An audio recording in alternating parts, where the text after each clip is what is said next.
பொன்னியின் செல்வன் தொடர்கிறது. 16ஆம் அத்தியாயம். தலைப்பு அருள்மொழிவர்மர்.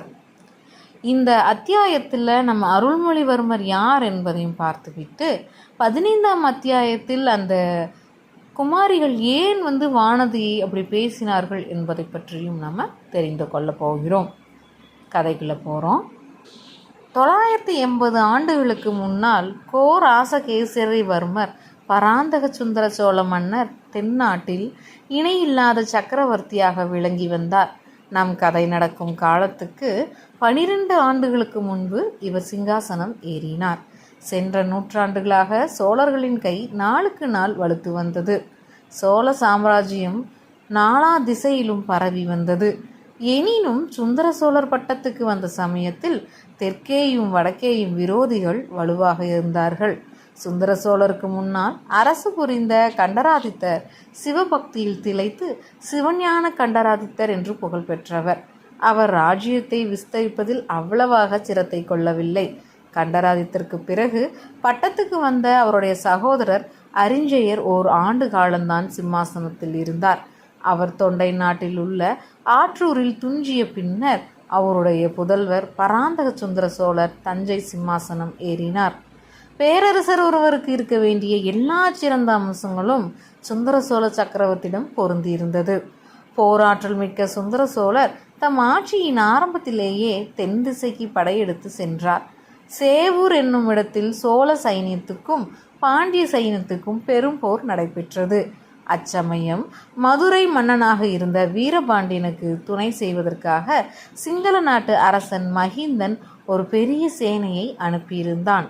சோழர்களின் மாபெரும் வீர சைனியம் பாண்டியர்களுடைய சேனையும் சிங்கள நாட்டு படையும் சேவூரில் முறியடித்தது. வீரபாண்டியன் படை இழந்து, முடி இழந்து, துணை இழந்து, உயிர் மட்டும் காப்பாற்றி கொண்டு போர்க்களத்திலிருந்து ஓடி தப்பித்தான். பாலை நில பகுதி ஒன்றின் நடுவில் இருந்த மலைக்குகையில் ஒளிந்து கொண்டு காலங்கழிக்கலானான். சேவூர் போரில் ஈழத்து படை அநேகமாக நிர்மூலமாகிவிட்டது. எஞ்சிய வீரர்கள் சிலர் போர்க்களத்தில் புகழையும் வீரத்தையும் உதிர்த்துவிட்டு உயிரை மட்டும் கை கொண்டு ஈழ நாட்டுக்கு ஓடிச் சென்றார்கள். இவ்விதம் பாண்டியர்களுக்கும் சோழர்களுக்கும் நடக்கும் போர்களில் சிங்கள மன்னர்கள் தலையிட்டு பாண்டியருக்கு உதவி படை அனுப்புவது சில காலமாக வழக்கமாக இருந்தது. இந்த வழக்கத்தை அடியோடு ஒழித்துவிட சுந்தர சோழ சக்கரவர்த்தி விரும்பினார். ஆகையினால் சோழ சைனியம் ஒன்றை இலங்கைக்கு அனுப்பி சிங்கள மன்னர்களுக்கு புத்தி கற்பிக்க எண்ணினார். கொடும்பாளூர் சிற்றரசர் குடும்பத்தைச் சேர்ந்த பராந்தகன் சிறிய வேளான் என்னும் தளபதியின் தலைமையில் ஒரு பெரும் படையை சிங்களத்துக்கு அனுப்பினார். துரதிருஷ்டவசமாக சோழர் படை சிங்களத்துக்கு ஒரே தடவையில் போய் சேரவில்லை. அதற்கு தேவையான கப்பல் வசதிகள் இல்லை. முதல் தடவை சென்ற சேனை முன் யோசனையின்றி துணிந்து முன்னேற தொடங்கியது. மகிந்தராஜனுடைய தளபதி சேனா என்பவனின் தலைமையில் சிங்களப்படை எதிர்பாராத விதத்தில் சோழப்படையின் பகுதியை வளைத்து கொண்டது. பயங்கரமான பெரும் போர் நடந்தது. அதில் சோழ சேனாதிபதியான பராந்தகன் சிறிய வேளான் தன் வீர புகழை நிலைநிறுத்திவிட்டு இன்னுயிரை துறந்தான். ஈழத்து பட்ட பராந்தகன் சிறிய வேளான் என்று சரித்திர கல்வெட்டுகளில் பெயர் பெற்றான். இந்த செய்தியானது பாலைவனத்தில் மலைக்குகையில் ஒளிந்து கொண்டிருந்த வீரபாண்டியனுக்கு எட்டியதும் அம்மன்னன் மீண்டும் துணிவு கொண்டு வெளியே வந்தான். மறுபடியும் பெருஞ்சேனை திரட்டி போரிட்டான். இம்முறை பாண்டிய சேனை அதோகதி அடைந்ததுடன் வீரபாண்டியனும் உயிர் துறக்க நேர்ந்தது. இந்த போரில் சுந்தர சோழரின் முதற்குமாரர் ஆதித்ய கரிகாலர் முன்னணியில் நின்று பராக்கிரம செயல்கள் புரிந்தார். வீரபாண்டியன் தலை கொண்ட கோப்பர கேசரி என்ற பட்டத்தையும் அடைந்தார். எனினும் சிங்கள மன்னன் மகிந்தனுக்கு ஒரு நல்ல பாடம் கற்பிக்க வேண்டும் என்ற விருப்பம் சுந்தர சோழ சக்கரவர்த்திக்கு மட்டுமல்ல, சோழ நாட்டு தளபதிகள் சேனா வீரர்கள் எல்லோருடைய மனதிலும் குடிகொண்டிருந்தது. படையெடுத்து செல்ல ஒரு பெரிய சைன்யமும் ஆயத்தமாயிற்று. அதற்கு தலைமை வகித்து செல்வது யார் என்னும் கேள்வி எழுந்தது. சுந்தர சோழரின் மூத்த புதல்வர் பட்டத்து இளவரசராகிய ஆதித்ய கரிகாலர் அச்சமயம் வடதிசைக்கு சென்று இருந்தார். திருமுனைப்பாடி நாட்டிலும் தொண்டை மண்டலத்திலும் சில நாளாக ஆதிக்கம் செலுத்தி வந்த இரட்டை மண்டல படைகள், அதாவது ராஷ்டிரகூடர்களை முறியடித்து விரட்டிவிட்டு புராதனமான காஞ்சி நகரை தமது வாசத்தலமாக செய்து கொண்டிருந்தார். மேலும் வடதிசையில் படையெடுத்து செல்வதற்கு ஆயுதமும் செய்து கொண்டிருந்தார். இந்நிலைமையில் ஈழ மண்டல படைக்கு தலைமை வகித்து செல்ல சோழ நாட்டின் மற்ற தளபதிக்குள்ளே பெரும் போட்டி ஏற்பட்டது. போட்டியிலிருந்து பொறாமையும் புறங்கூறல்களும் எழுந்தன. பழந்தமிழ்நாட்டில் போருக்கு போகாமல் தப்பித்து கொள்ள விரும்பியவரை காண்பது மிக அருமை. போர்க்களத்துக்கு செல்வது யார் என்பதிலேதான் போட்டி உண்டாகும். அதிலிருந்து சில சமயம் பொறாமையும் விரோதமும் வளருவது உண்டு.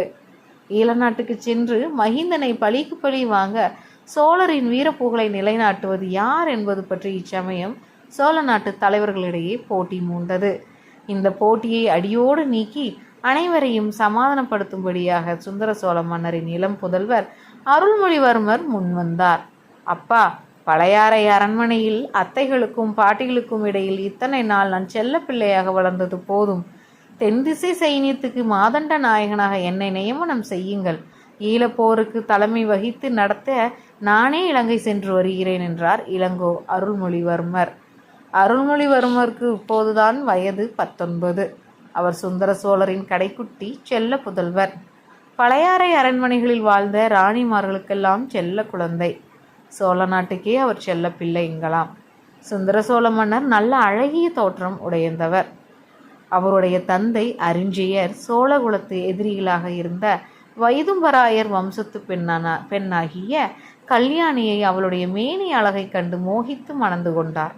அரிஞ்சயருக்கும் கல்யாணிக்கும் பிறந்த சுந்தர சோழருக்கு பெற்றோர்கள் வைத்த பெயர் பராந்தகர். அவருடைய தோற்றத்தின் வனப்பை கண்டு நாட்டாரும் நகரத்தாரும் சுந்தர சோழர் என்று அவரை அழைத்து வந்தார்கள்.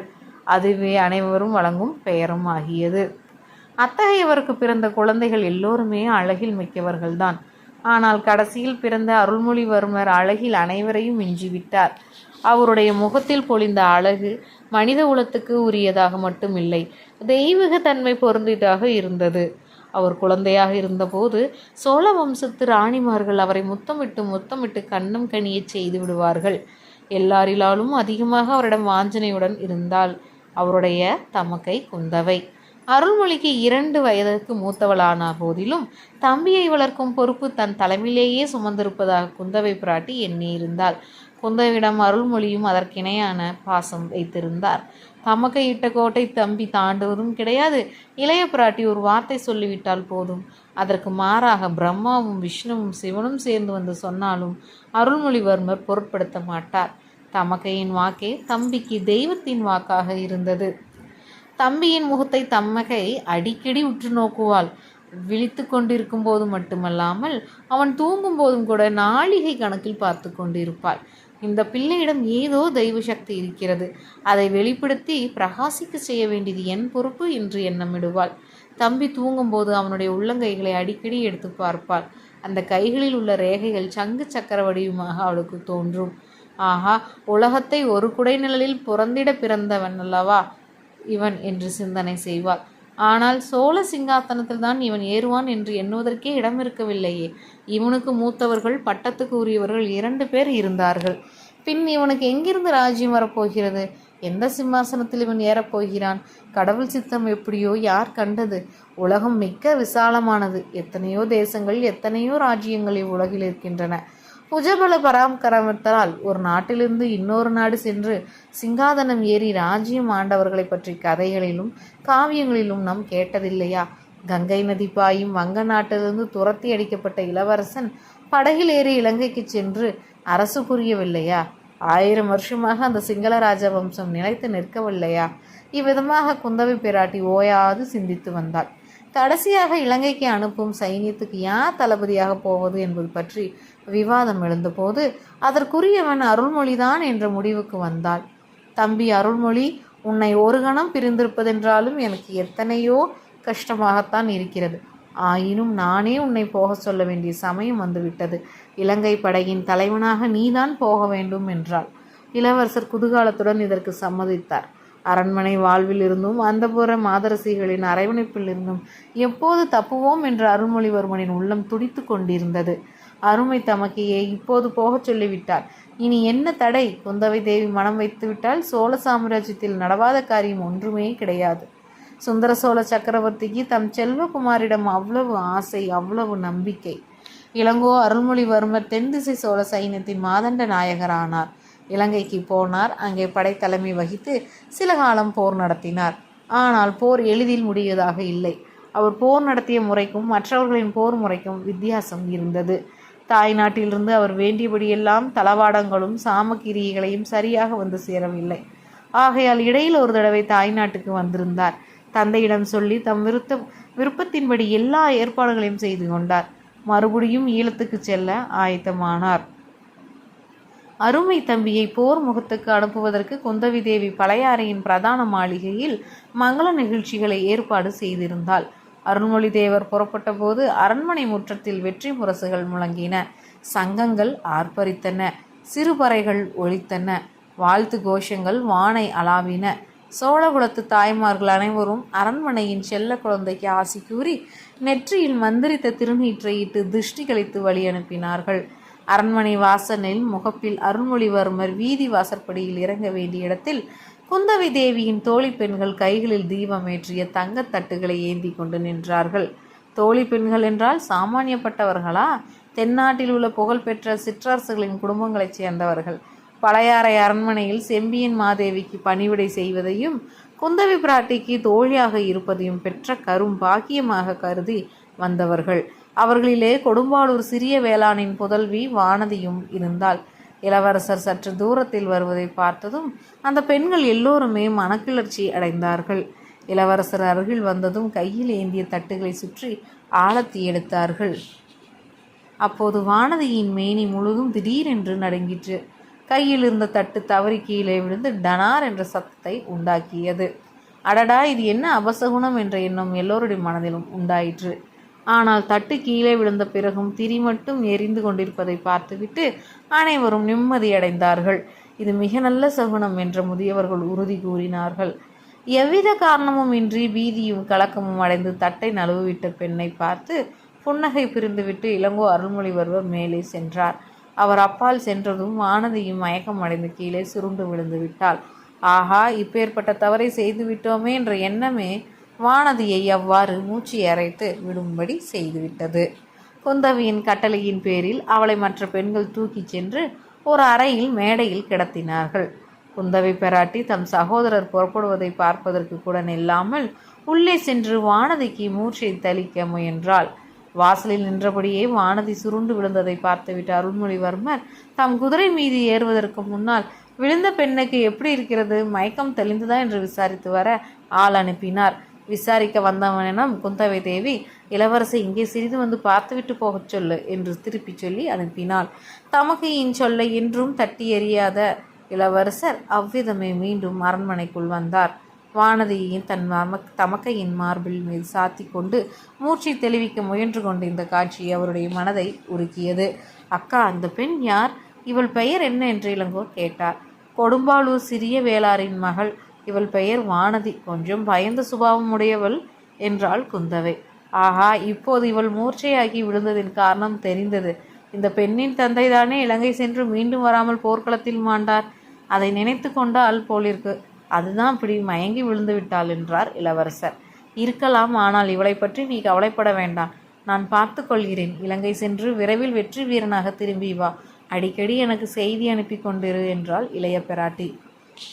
ஆகட்டும், இங்கே ஏதாவது விசேஷம் நிகழ்ந்தாலும் எனக்கு செய்தி அனுப்புங்கள் என்றார் இளங்கோ. இச்சமயத்தில் இளவரசரின் இனிய குரலின் மகிமையினால் தானோ என்னவோ வானதிக்கு மூச்சை தெளிந்து நினைவு வரத் தொடங்கியது. அவளுடைய கண்கள் முதலில் லேசாக திறந்தன. எதிரில் இளவரசரை பார்த்ததும் கண்கள் அகன்று விரிந்தன. பின்னர் முகமும் மலர்ந்தது. அவளது பவள செவ்வாயில் தோன்றிய புன்னகையினால் கன்னங்கள் குவிந்தன. உணர்வு வந்ததும் நாணமும் கூடவே வந்தது. சற்றென்று எழுந்து உட்கார்ந்தாள். பின்னால் திரும்பி பார்த்தால் தன்னை இளைய பிராட்டி தாங்கி கொண்டிருப்பதையும் தெரிந்து கொண்டு வெட்கப்பட்டாள். நடந்ததெல்லாம் ஒரு கணத்தில் நினைவு வந்தது. அக்கா, இந்த மாதிரி செய்துவிட்டேனே என்று கண்களில் நீர் மல்க கூறினாள். இதற்கு குந்தவை மறுமொழி சொல்வதற்குள் இளவரசர், அதற்காக நீ ஒன்றும் கவலைப்பட வேண்டாம் வானதி. தவறுவது யாருக்கும் நேரிடுகிறது தான். மேலும் உனக்கு அவ்விதம் நேருவதற்கு முக்கிய காரணமும் இருக்கிறது. அதைத்தான் இளைய பிராட்டியிடம் சொல்லி கொண்டிருந்தேன் என்றார். வானதிக்கு தான் காண்பது உண்மையா கேட்பது மெய்யா என்ற சந்தேகம் வந்துவிட்டது. பெண்களை சாதாரணமாக ஏறிட்டு பார்க்காமலே போகும் வழக்கமுடைய இளவரசரா என்று அவள் யோசித்தாள். எனக்கு ஆறுதல் மொழி கூறிக்கொண்டிருக்கிறது இவர்தானா என்றும் யோசித்தாள். என் பாகியத்தை என்னவென்று சொல்வது? ஆஹா, உடம்பு புல்லரிக்கிறதே, மறுபடியும் மயக்கம் வந்துவிடும் போல் இருக்கிறதே. இளவரசர், அக்கா, சேனைகள் காத்திருக்கின்றன, நான் போய் வருகிறேன். நீங்கள் எனக்கு செய்தி அனுப்பும்போது இந்த பெண்ணுக்கு உடம்பு எப்படி இருக்கிறது என்றும் சேர்த்தியே செய்தி அனுப்புங்கள். தாய் தகப்பன் இல்லாத இப்பெண்ணை நன்றாக பார்த்து கொள்ளுங்கள் என்று சொல்லிவிட்டு கிளம்பி சென்றான். இவற்றையெல்லாம் குந்தவி தேவியின் மற்ற தோழி பெண்கள் மேல் மாடங்களிலிருந்து பலகணிகளின் வழியாக பார்த்து கொண்டும் கேட்டுக்கொண்டும் இருந்தார்கள். அவர்களுடைய உள்ளங்களில் பொறாமை தீ கொழுந்து விட ஆரம்பித்தது. அன்று முதல் குந்தவை பிராட்டி வானதியிடம் தனி அன்பு காட்டத் தொடங்கினாள். இணை பிரியாமல் தன்னுடனே வைத்து கொண்டிருந்தாள். தான் கற்றறிந்த கல்வியையும் கலைகளையும் அவளுக்கு கற்பித்தாள். எங்கே போனாலும் அவளை தவறாமல் கூட அழைத்து சென்றாள். அரண்மனை நந்தவனத்துக்கு வானதி அடிக்கடி அழைத்து சென்று குந்தவி தேவி அவளிடம் அந்தரங்கமாக பேசினாள். தன் இளைய சகோதரனுடைய வருங்கால மேன்மையை குறித்து தான் கண்டு வந்த கனவுகளெல்லாம் அவளிடம் சொன்னாள். அதையெல்லாம் வானதியும் சிரத்தையுடன் கேட்டாள். மேலே கூறிய நிகழ்ச்சிக்கு பிறகு வானதி இன்னும் 4-5 தடவை உணர்வு எழுந்து மூர்ச்சி அடைந்தாள். அப்போதெல்லாம் குந்தவி பிராட்டி அவளுக்கு தக்க சிகிச்சை செய்து திரும்ப உணர்வு வருவித்தாள். மூச்செடுத்து தெளியும் போது வானதி விம்மி விம்மி அழுந்து கொண்டே எழுந்திருப்பாள். என்னடி அசடே, எதற்கு இப்படி அழுகிறாய் என்று குந்தவை கேட்பாள். தெரியவில்லையே அக்கா, மன்னியுங்கள் என்பாள் வானதி. குந்தவை அவளை கட்டி கொண்டு உச்சி மோந்து ஆறுதல் கூறுவாள்.